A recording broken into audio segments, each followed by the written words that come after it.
So guys, today's lesson, your first lesson, is going to be the most important one, which is called the basic introduction to your instrument. And it's great that you have chosen the guitar. So let's do a basic introduction to all the parts of the guitar.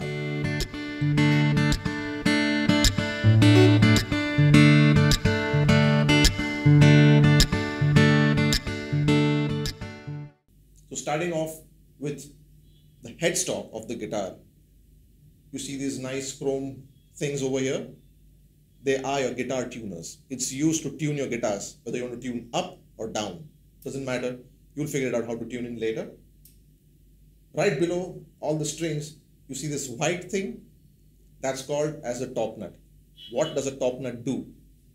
It holds a string at an equal distance. So just make sure you maintain your top nut and do not damage it. These are your frets. So when you hold your frets together or you play them one by one, it'll give you a sound. Say for example, so you have to really dig into them to get a sound. So that's what your frets do. So this entire thing is called as a fretboard. Behind the fretboard is your guitar neck. So between the fretboard and your guitar neck is something called as a truss rod that helps you to maintain your guitar, maintain the intonation and the action.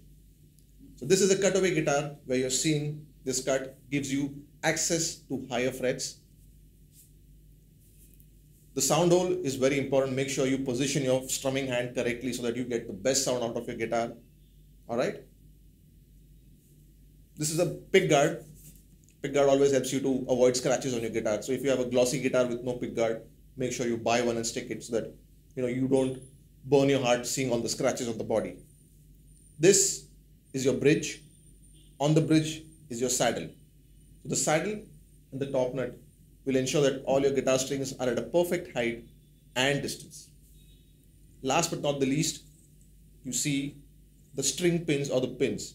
They are used to lock the ball end of your string inside the body so that it can take the tension and give you a great sound. So in case if you have missed out on anything, you can always go back and do a quick review of all the parts of the guitar one by one.